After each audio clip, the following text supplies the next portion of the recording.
Now, to be honest with you, my name is Amjad Qourshah.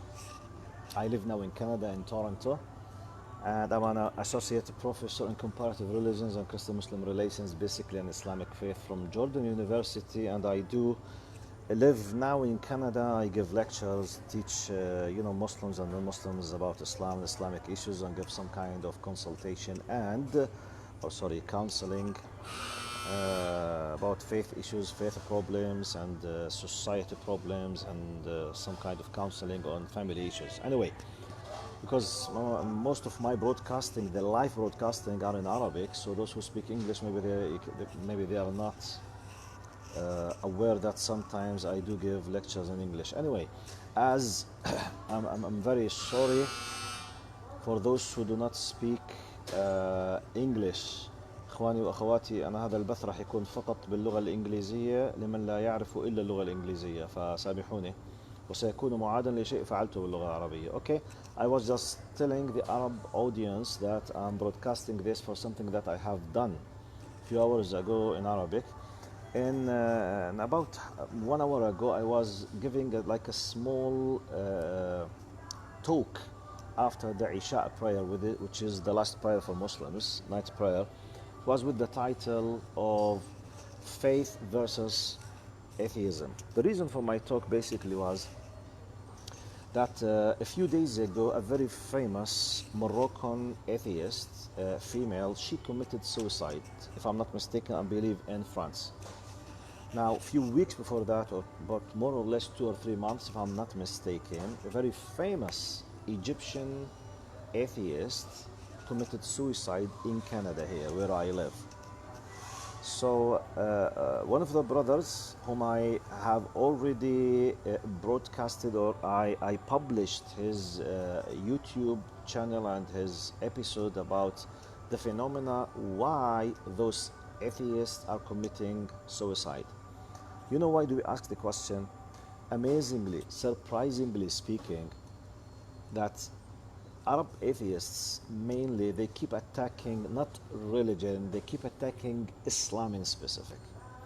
And one of their biggest well-known reasons that what they claim, what they highlight when they attack Islam, they keep repeating the following statements.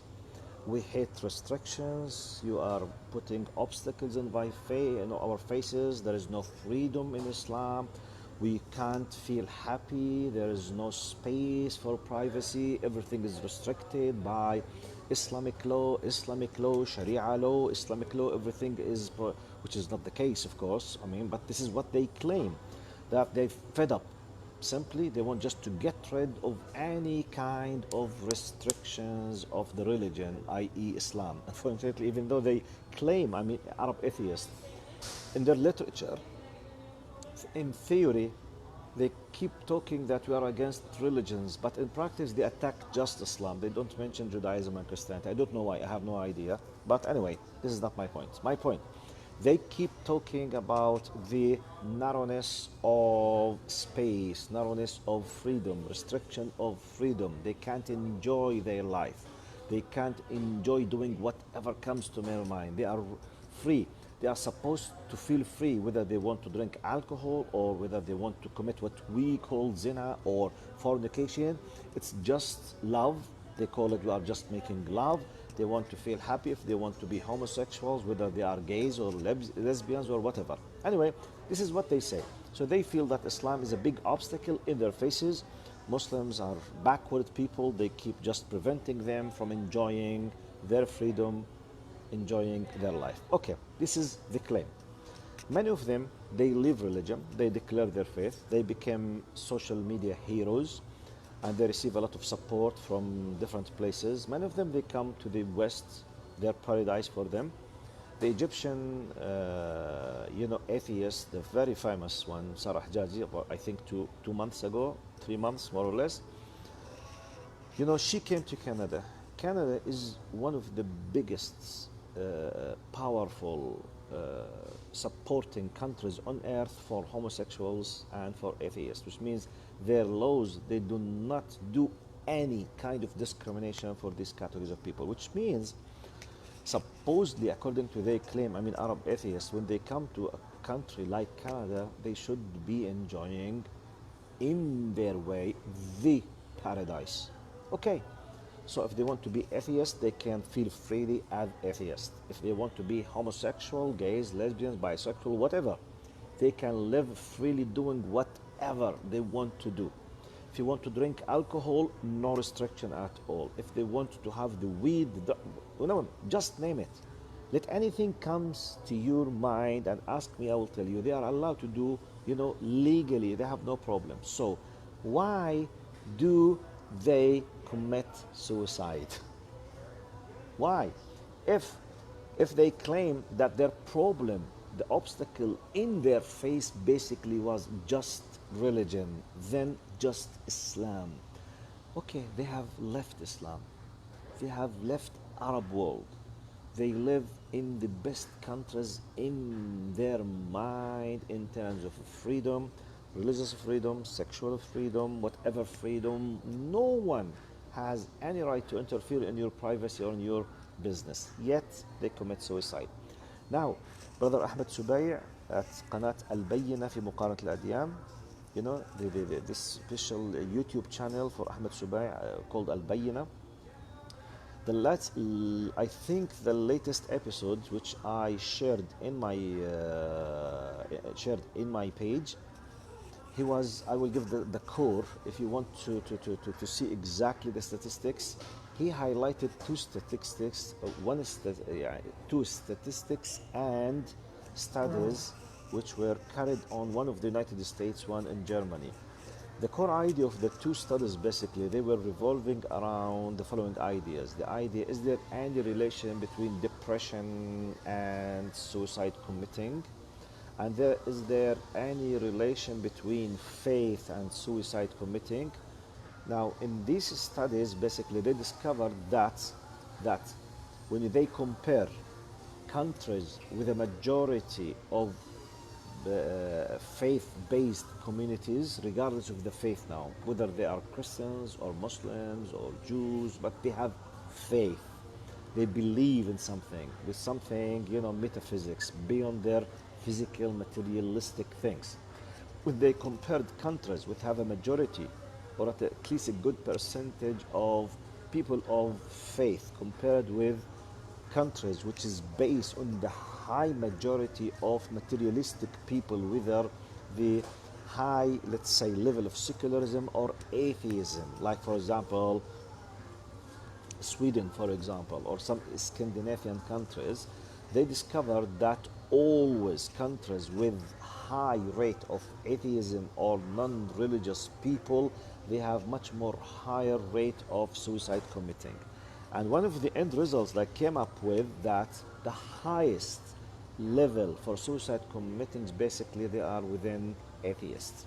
Atheist, when I say atheist, I'm talking in specific, exactly as a terminology about those who deny the existence of God. By default, they deny the unseen, they deny everything beyond their materialistic realization, the metaphysics. They deny metaphysics incomplete. On top of the metaphysics, basically, God Himself, subhanahu wa ta'ala. So I'm quoting part of the core point of what Brother Ahmed Subay did in his episode, which you can see published in my page about 2 videos before this video. Now, the point now, highest level of suicide within atheists. Arab atheists, they always claim that they want to feel free, they want to live in the paradise of this worldly life, enjoying everything, including drugs, including alcohol, including having sexual relations, open regardless. And when they achieve all of these things in their claimed paradise, they commit suicide. What do you think? Where's the problem? At least as an observer looking at this, I can put a big question mark. Actually, I mean, I'm broadcasting this just to send the following messages for believers. First of all, just keep always thanking God, Allah subhanahu wa ta'ala, for the fact that you are believers. because as we have a proverb in Arabic, they say, I want just to make analogy just from one aspect. We say, ما بتعرف خيري لا تجرب غيري. You will not be able to realize the goodness, the khair, the beauty of what you have till you go and try something else. This is like a social proverb. I can make analogy on the faith-based. Those people, for many reasons, because of their desire, because someone is paying them, because they read some kind of novels, or they have some problems, the problem of evil from their point, regardless, many drives, many different motivations. However, they decide to declare their atheism and to forsake religion and to start attacking religion, and they go then, they simply, when they achieve what they were dreaming and they are the most depressed people, the highest rate of suicide committing and crimes and. Now, my point, I'm just telling those believers, be thankful to your Lord for the fact that God is bestowing His blessings upon you and me by the fact that we are still believers. Because you will not be able to realize what is the value of the fact that you have a faith, not just a faith, it was genuine faith, trustworthy faith, pure faith, without corruption, no man made, no one was able to play within this faith. You have a pure, genuine, true, right faith, and you have faith. This is number one. Number two, it's good to use what I'm highlighting to you as a logical, as a common sense, let's say indication, evidence, call it whatever you would like to do. When you argue with your kids, with your daughters and your sons about when they ask, because sometimes they might be influenced by the social media websites with some atheists when they keep attacking religion and telling brothers and sisters, sons and daughters that the destruction of the religion, the problem, the backwardness of religion, and such and these problems. You say, okay, if that's the case, why they are killing themselves? Why the lowest rate of suicide committing basically with faith-based communities? On top of that, Muslims. Why? I mean, let them use their mind thinking about such a point. This is just a quick message, and I'm sorry for those who speak.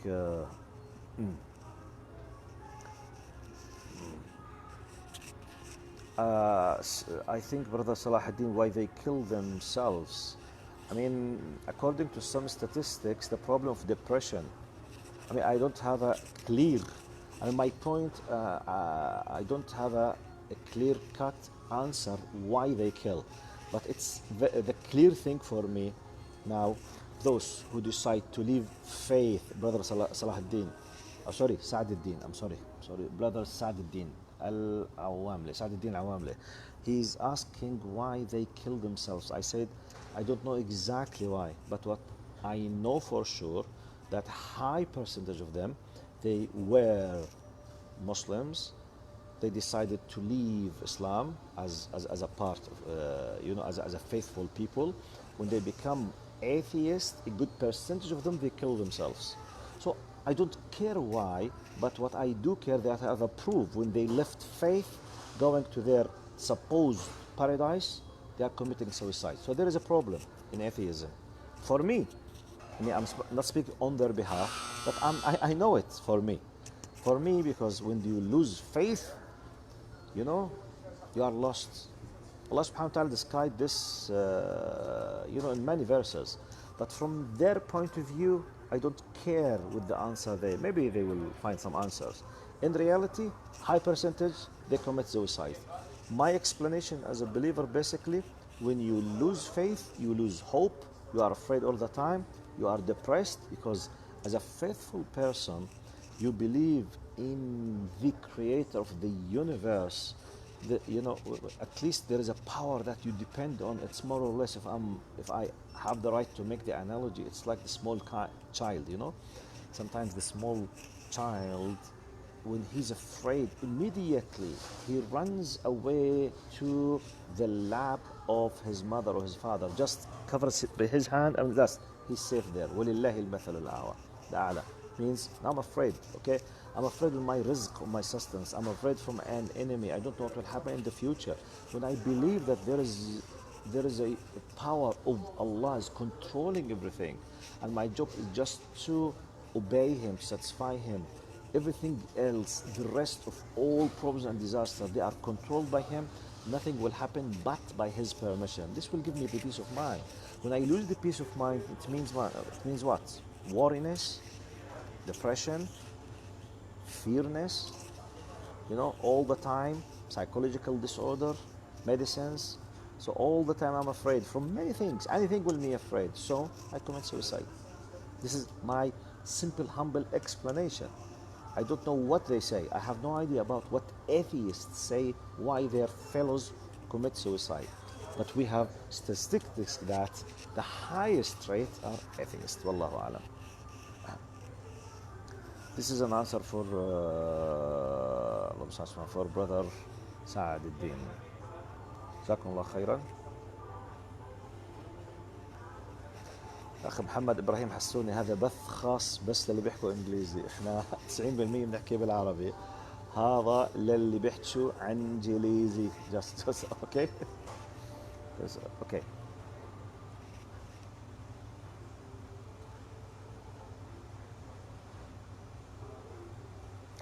جزاه الله خير. It's brother Ali Abdur Razzaq. Thank you very much.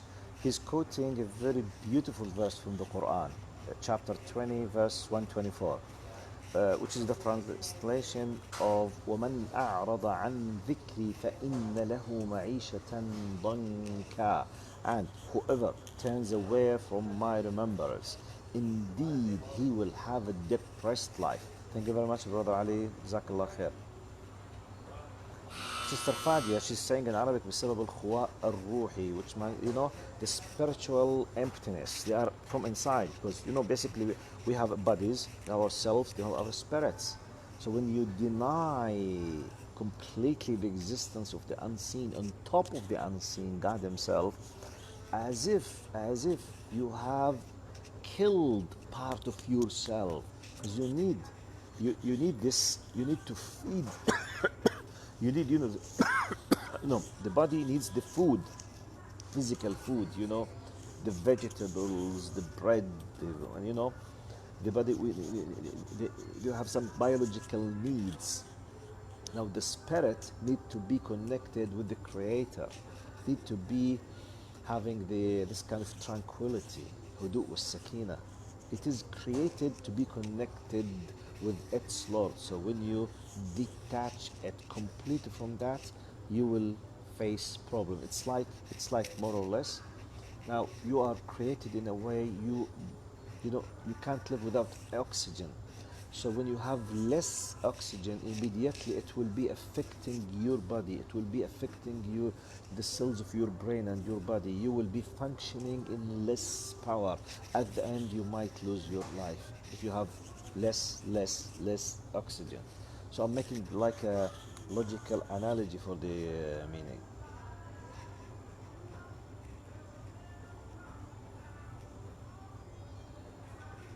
Okay, brother Sa'aduddin Awamli, I hope that I did answer your question. Jazakallah khair.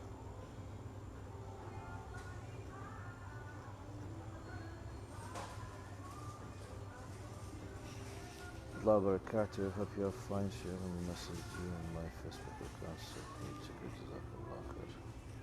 Taban, I beg your pardon, brothers and sisters. Any personal messages, any kind of request for my email, my messenger, messages, or my phone, I apologize, I can't, because I'm dealing, about 2 million followers here. Plus, I have a lot of commitments here. I have a lot of counseling sessions and a lot of commitments of teaching and lecturing and traveling in Canada and around the world. So if I opened, if every time I made a broadcast, if just one or two asked for any kind of contacts, because any contacts means there's a problem, there's a questions at the telephone, it takes me half an hour, 2 hours sometimes. One contact leads me to about 15 hours of commitment. So I'm dealing with hundreds of thousands. So I can't. I'm very sorry for that.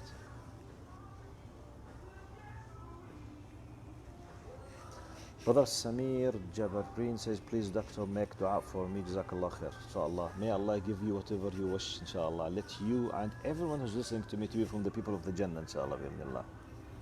MashaAllah. Brother Naeem Banat. Naeem Banat is with us. Brother Naeem Abu Umar, please make dua for his son.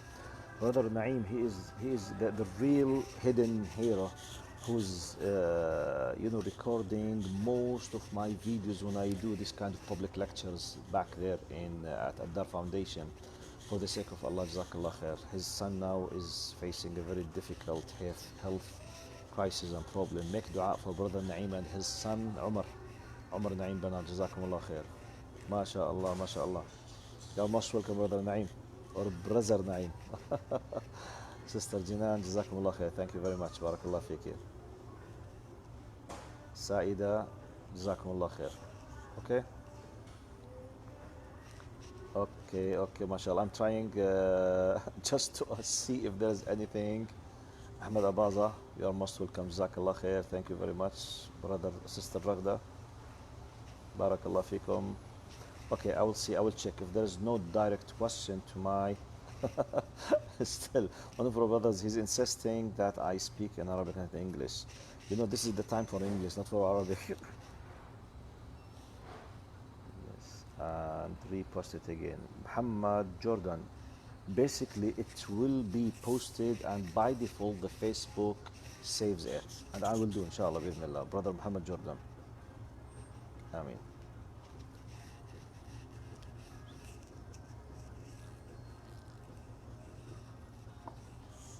Brother Uthman says people end their lives by suicide because they have mental illness, whether they are religious or atheists. You prevent suicide by treating mental illness. If a believer dies from suicide,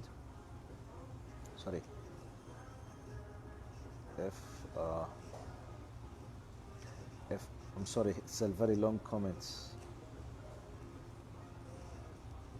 If a believer dies from suicide, what does that say about his faith? If we were to use your logic, we would then reach the conclusion that Islam is depressing, or at the very least not protective from suicide. If you use an argument, you have to accept using it across the board. Yes, that's true. Okay, I will answer you now, inshallah. And not selectively to pass an ideologic agenda. Kindly refrain from using mental illness and suicide as a tool to spread da'wah. Doing so comes across as inhuman and intensive to human suffering. May Allah guide us to use wisdom and not drive people away from Islam with our poor judgment. وَمَن يُؤْتَ الْحِكْمَةَ فَقَدْ أُوتِيَ خَيْرًا كَثِيرًا. Allah knows the best. Jazakallah khair. Brother Uthman Muhammad. Look, Brother Uthman, thank you very much. Thank you for your polite attitude. I'm not saying everyone who commits suicide, it's because he lost faith. And I know some people, they do commit because they have illness. But it's not true, and you can't prove it, that every suicide committer, he has an illness with your scientific definition of illness. No, unless if you want to use illness metaphorically, yes, I agree with you, which applies what I say as well. If the faith problems are a matter of illness, yes, that's true. But I know, you mean as if you want to say, anyone who commits suicide, he's ill, with the scientific definition of illness, which is not the case. It is not the case. You can't prove that. You don't have evidence. You are claiming something unscientific. Because we know some people, they don't have the illness as you define it or as you understand it, or many people define it. My point is saying, and by the way, and I know some Muslims, even though they are part of the fold of Islamic religion, they do commit suicide because they have some kind of illness, and not necessarily they are understanding Islam. What I'm saying, I'm saying two important things, and be fair, focus on what I'm saying. I'm saying we are witnessing a lot of cases, such as this Moroccan and the Egyptian and other cases. They used to be Muslims, they became atheists, and a good number of them, they commit suicide. My point was, if leaving faith as they claim, it was restricting their life, making troubles in life, and they went to freedom. They decided to go freedom. No one is oppressing them anymore. No one is putting a restriction in their face anymore. They commit suicide. If that's true, you ask them to stop attacking believers and faith as restricted their life, etc. From one angle. So this is, then I'm telling you, some statistics are saying and showing that there is a great relation. Please, from your name, you are an Arab. Go to Ahmed Subay in my page, got 2 videos from there. Go and listen exactly to his 2 studies of American and German about the relation between depression, faith, and atheism and suicide committing. Because I'm not quoting the exact study. So this is what I'm saying. I hope that that you have received the message. Jazakallah khair, Brother Uthman.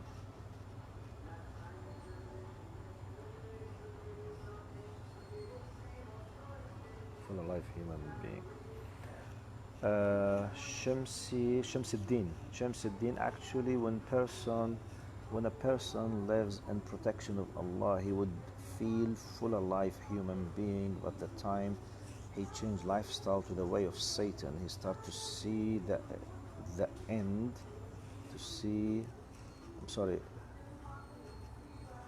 and feel more better where he has been and where he is now. He might feel disappointed that less what we can say. Okay, thank you very much. The religion of God, Sa'aduddin, Jinan, in the Deen and Allah al-Islam. Thank you, Brother Sa'aduddin. How we can make our pray more connected with Allah.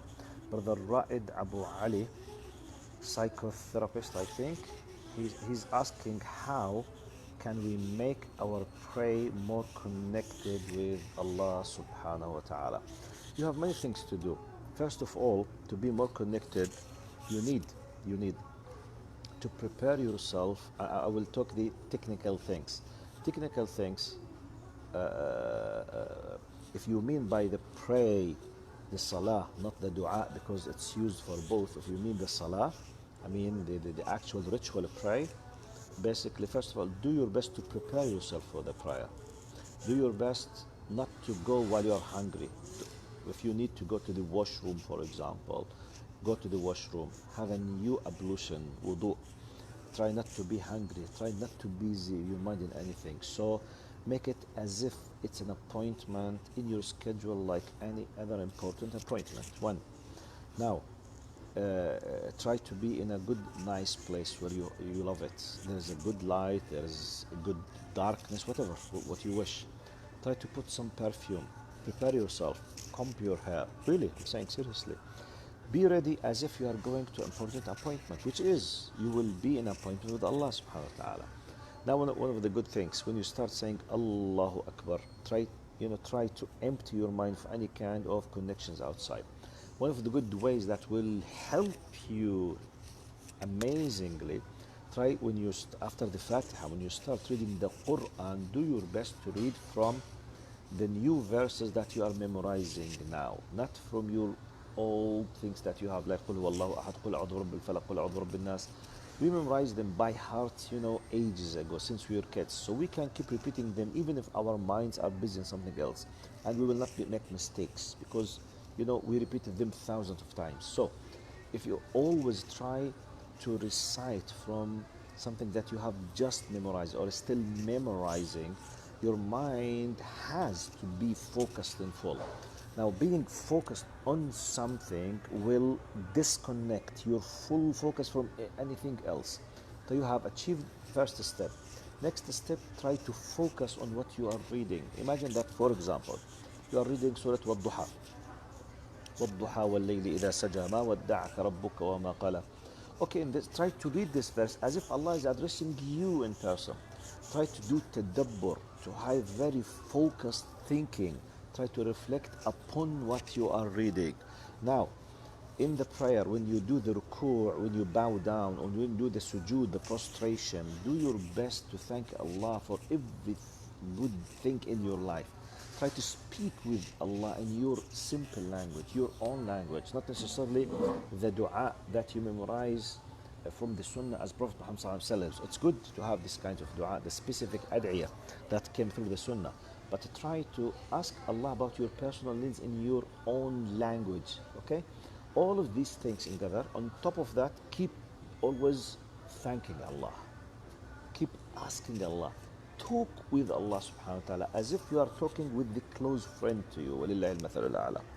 All of this package together, Wallahu Alam, will help you greatly to be connected, to enjoy your prayer, and really you will be achieving a great high spiritual power in every prayer you do with the help of Allah subhanahu wa ta'ala.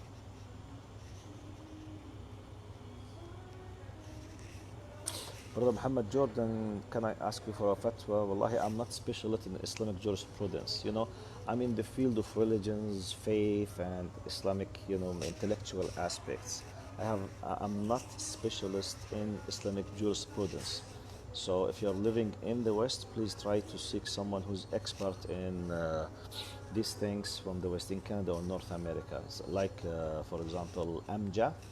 The Amjad, it's the American Muslim Jurists Association, I think, Amjad.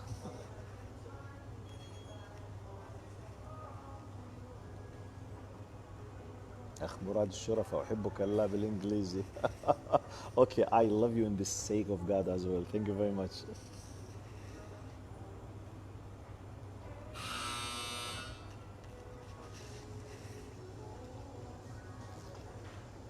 Hamza Saleh says, don't you think, Dr. Amjad, that Arab atheists have been deeply affected by American and Western style of life? They don't want Islamic commitments. This is one of the main reasons. I'm not saying this all of them, no.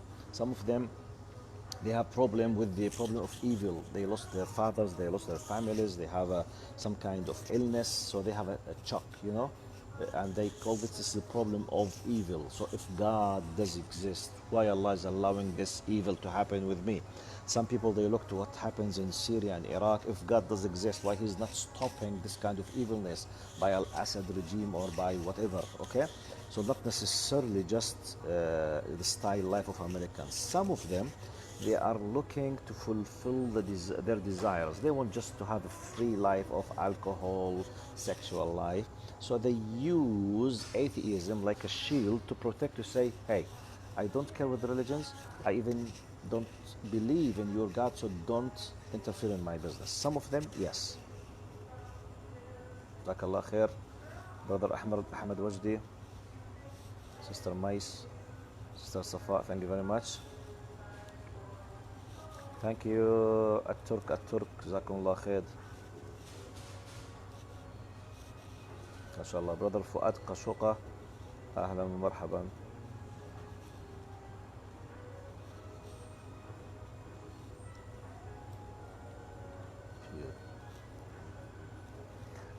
Sister Summer is asking, what is the best answer to give to our children when they are challenged by their non-Muslim peers whether or not Islam is the right religion? It's a very good question, but I mean, sister, this question cannot be answered by a simple few minutes or one answer. This is a huge question.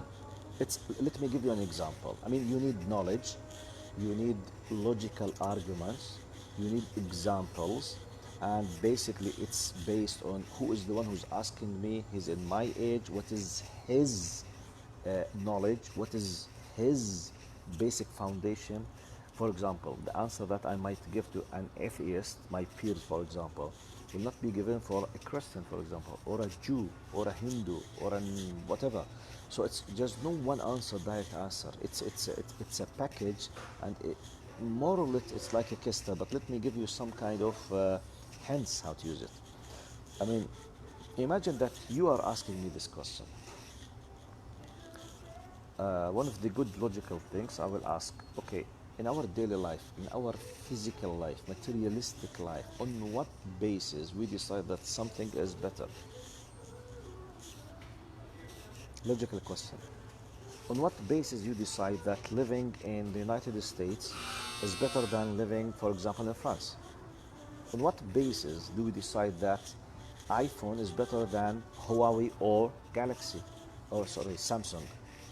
On what basis we decide the Mercedes is better than, for example, Ford? On what basis? Do we? Yes. Do we have agreement or no? But at least let the person be aware. One of the criteria that we use to give favor for something among other favors, the benefits. The benefits for us. Okay? Stop it. I say, why, for example, Mercedes is better than, let's say, Hyundai? The Mercedes basically has 10 times, for example, protection and safe measurements than the Hyundai. So if I'm concerned with safety measurements, I must think seriously about having Mercedes instead of Hyundai. If someone says, no, I don't care with safety management, I care with money. I want just to have a car with any price, and I really would love to have a cheap car. Then I will tell him, well, look, maybe Hyundai will be for you is better, but may God be with you, because any accident comes in the way, you will be lost. You'll be like this. You'll be smashed. While in Mercedes, the high percentage you will be protected, for example. So I am making simple analogy. I say, on what basis a religion? What makes a religion better than any other religion? Simply, in my simple answer, I will give you just an idea because it's a huge question. For example, the religion that contains answers on my needs is better than the religion that does not give answers on many things. One. Two, the religion that tackles the huge, big question of existence. Who am I? Where did I come from? Who brought me to life? What will happen to me when I leave? What is death? What happens after death? How can I prove that there is another world after death? The religion that gives me answers about such huge, existence, the questions of existence is better than the one that close an eye or there's no answer. Third option, third point level, the religion that contains a clear-cut, powerful, consistent answers about such thing is better than the one does not have. The religion that covers aspects of my life and contains answers for my need and my personal need, my marriage relation, my food, my worldly life, my hereafter, what shall I do, when, why, how, is better than the religion that contains just covers simple aspects of my life, than it covers just the spiritual aspect or covers just some kind of social aspect, but does not fear in anything else. So when we compare such things, we can discover which religion is better. I'll give an answer. Simple, another example. When someone asks me, for example, what is better, for example, Huawei or the Android system or the iPhone, which is the iOS system, I told them, tell me who you are. If you are a banker, if you are a business person, you have 10 bank accounts and you have millions of euro accounts and you have very important documents, you must buy iPhone. Don't go to the Android, because the possibility of having, viruses and to be hacked and to lose your important data or even your bank accounts is very high. Now, the iPhone has much more powerful security. Type, if you want the best camera in a mobile, in my humble estimation, the Huawei. Huawei so far contains the best camera, which is the Leica camera, the German Leica lenses and camera in there, which is much more powerful than. Now, if you are a cameraman, if you are a filmmaker, if you are a film whatever, okay, I ask you, go to Huawei without even having a second thought about the iPhone. For example, the third person, he wants a very just, anything, simple, humble, cheap, just contains, maybe I'll go to LG. So now if someone told me I want to be happy ultimately and to make sure even after death I will not face any risk or any problem, I say go to Islam. If someone, for example, tells me I want just to enjoy this life, I don't care about the hereafter, I go to something else. So at the end, everything with its price. Wallahu alam. This is quick, logical answer to Sister Summer. Zakaria, I'm in a public place, so if I raised it much more than that, everyone around me will be listening to me, which might not be polite. That's why I'm doing it half-half. I hope I'm doing well.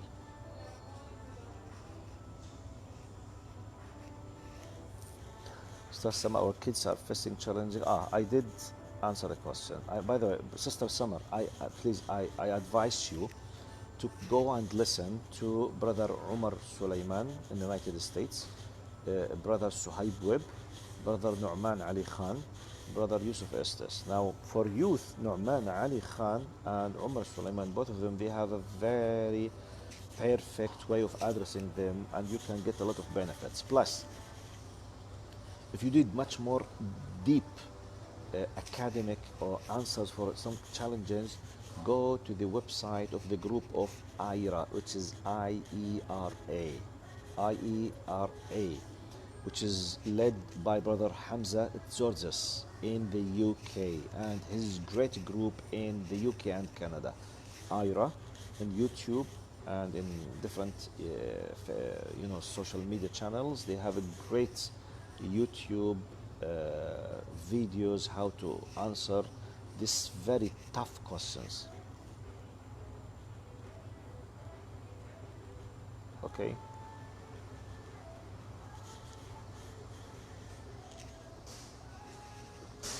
Brother Ahmed al-Wajdi, he asks, هل كان الأنبياء يتحدثون اللغة العربية? He's asking about whether the prophets, they were talking Arabic language, like Prophet Noah, Abraham, Lut, David, Solomon, Moses, Jesus. Were they talking Arabic to the best of our knowledge? No, they were not talking Arabic. Some of them they're speaking, I think, Aramaic or whatever, but to the best of our, we don't have information to the best of my knowledge that they were talking Arabic. Wallahu alam. Jordan.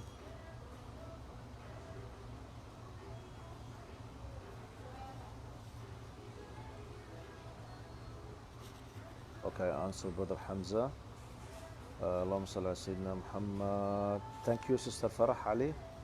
Thank you, Brother Wa'il Ajrami. Jazakallah khair. Sister Hiyam.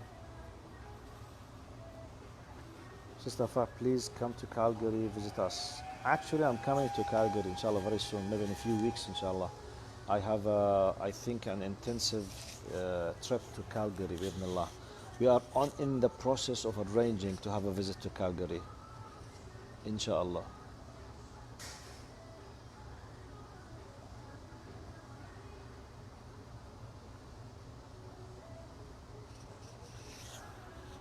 Oh, Jazakallah khair. Brother Umar Ziyud, thank you very much. You've done a great job.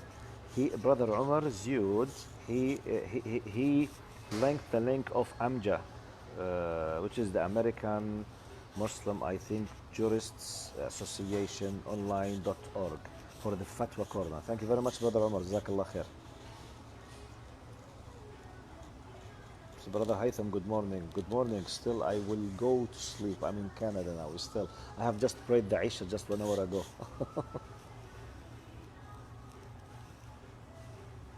اللهم صل على سيدنا محمد.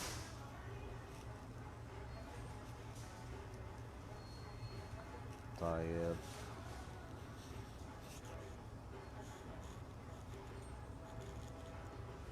اللهم صل على سيدنا محمد. كهلان شاكر، واللي ما بيحكي انجليزي شو يفهم؟ ما هو اخي انا معظم كلامي بالعربي على الصفحه هاي الحصه انا فرق بيني وبينكم 7 ساعات. انا قاعد بكندا الان، فغالبا الصاحيين الان هم جماعه امريكا وكندا. So يعني I beg your pardon. One of brother Kahlan, he's asking me, okay, what shall we do if you don't know English? I'm just telling him that this is specific for those who might not be aware of anything has to do with Arabic, because most of my broadcasting is in Arabic. Okay.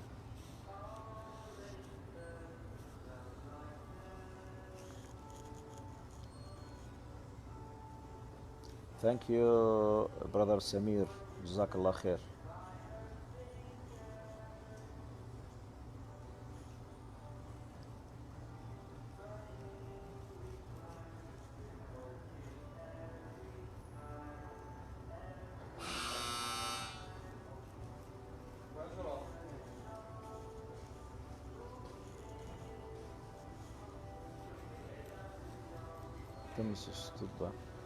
Brother Hamza said, Dr. Amjad, what about the Islamic religious figures? Some of them stood by dictators and some using the verses of the Quran and Hadith to serve whatever authority he takes side with.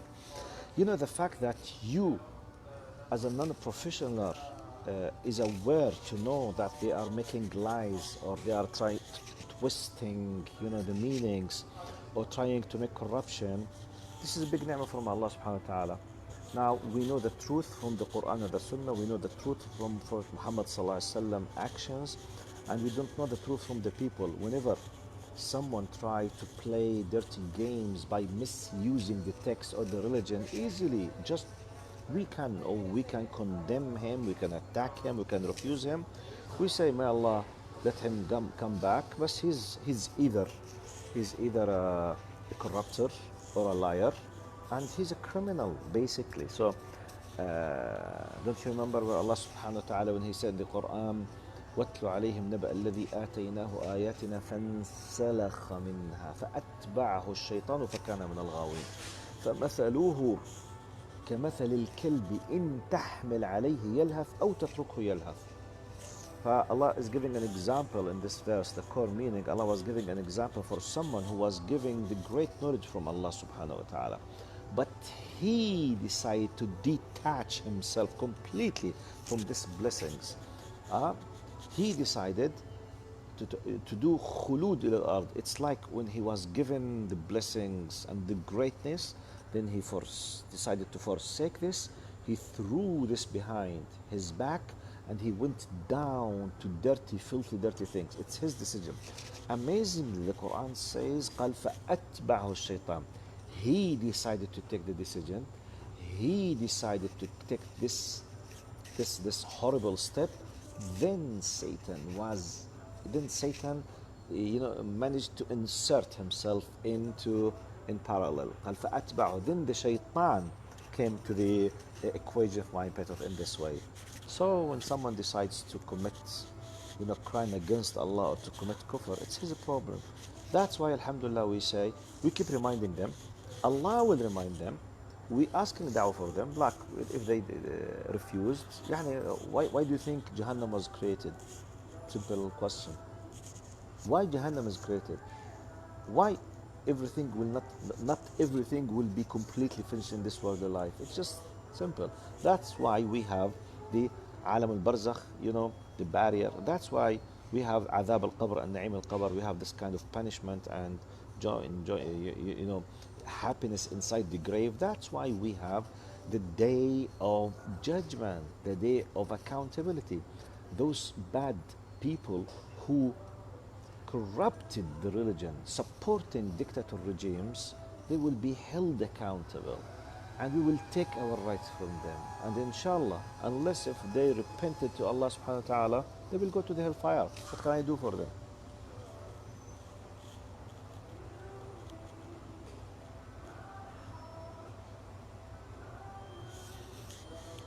عبد الله بيقول لي المايك بيحتك بالتيشيرت، والله مش عارف شو اسوي، ضلني ماسكه هيك مشكله. سامحونا خلص، I'm about to finish. Brother Ahmed تكتب أسماء الشيوخ. I'm repeating them. Brother Umar Sulaiman from the United States. Brother Nu'man Ali Khan. All of them, they are in English. Brother Suhaib Webb. Brother Sheikh Yusuf Estes.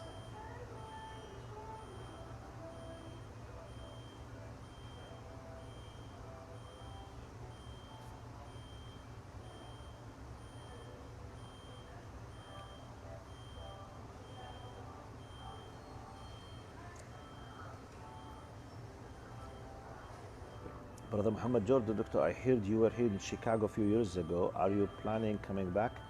Different state like Atlanta. Yes, I was. I visited Chicago, I think 7 or 10 times. between 2000 and 2012, 2014. Actually, I was living in the United States. I lived nearly for 1 year in Dallas, Texas. So in this year, I visited, I think, Chicago, just in between 2013 and 14, I visited Chicago, I think, 5 times. Yes, I'm planning to do, inshallah, بإذن الله.